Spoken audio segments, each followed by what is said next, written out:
Good morning. I'm Pastor Allen, and this is our daily Bible study for Tuesday, July 28th.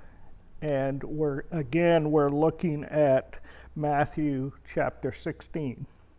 And in Matthew chapter 16, verses 13 through 16, Peter declares that Jesus is the Messiah. When Jesus came to the region of Caesarea Philippi, he asked his disciples, "Who do people say the Son of Man is?" They replied, "Some say John the Baptist, others say Elijah, and still others, Jeremiah or one of the prophets." "But what about you?" he asked. "Who do you say I am?" And Simon Peter answered, "You are the Messiah, the Son of the living God."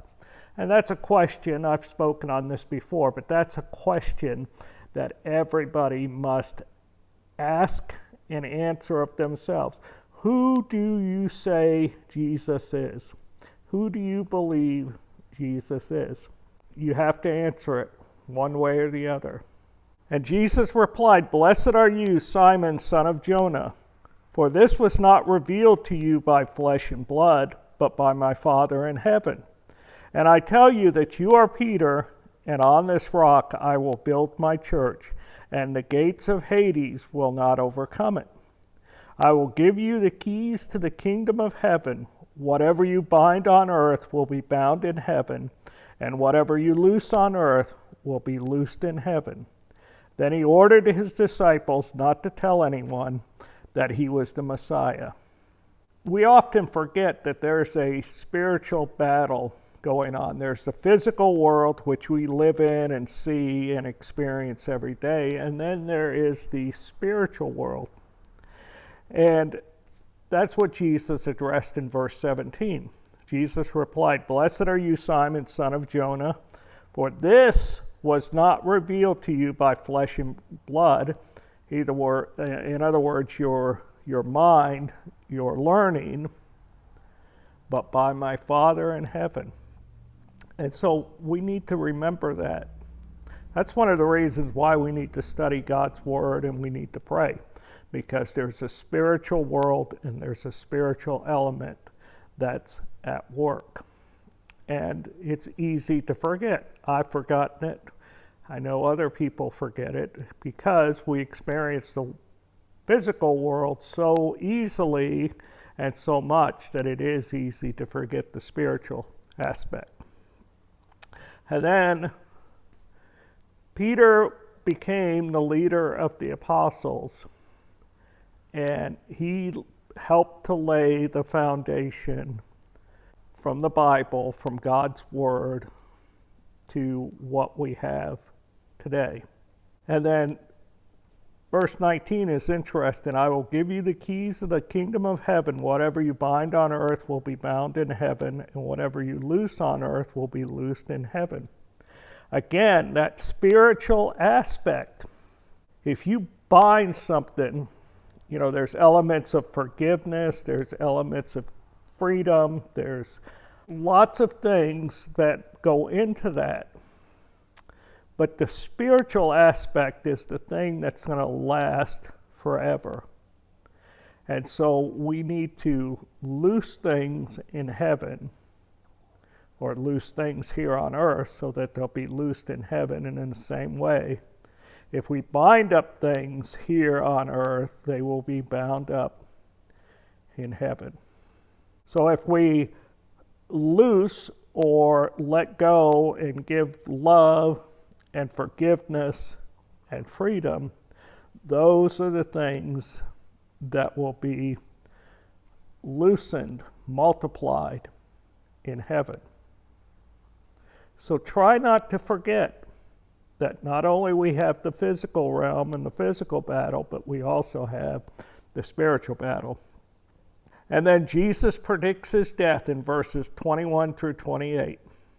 From that time on, Jesus began to explain to his disciples that he must go to Jerusalem and suffer many things at the hands of the elders, chief priests, and teachers of the law, and that he must be killed and on the third day be raised from the dead. Well, for us, on the backside of that, we understand the crucifixion and the cross and all that meant for Jesus and what it means for us. But it was still a difficult teaching for the disciples to understand, because it was, the Son of God dying, the Son of God, creator of the earth, dying, going to a cross, being humiliated. The disciples, when we started out yesterday, the leaders, the religious leaders, didn't recognize Jesus' authority or the miracles he did. But the disciples did, the followers did. They saw that, and they understood that Jesus was something new, something different. And now he says he's going to be crucified and raised on the third day. That's a difficult teaching. It's easier for us because we're on the other side of it, but still, it's a difficult teaching to hear. Verse 22, Peter took him aside and began to rebuke him. Never, Lord, this shall never happen to you. Verse 23, Jesus turned and said to Peter, Get behind me, Satan. You are a stumbling block to me. You do not have in mind the concerns of God, but merely human concerns. Again, we see that physical world, that physical realm, and the spiritual realm.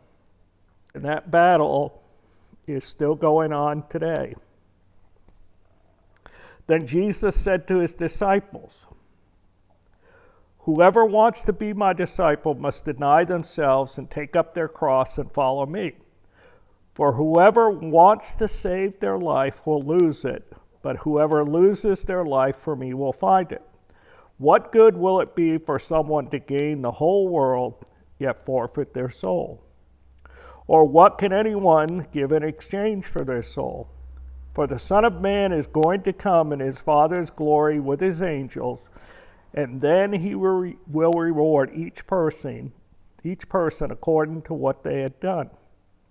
Truly I tell you, some who are standing here will not taste death before they see the Son of Man coming in his kingdom. The Bible has some great promises for us. Whoever wants to save his life will lose it. But whoever loses their life for me, for Jesus, will find it. And probably one of the most important verses in the whole chapter. What good will it be for someone to gain the whole world, yet forfeit their soul? Or what can anyone give in exchange for their soul? Nothing.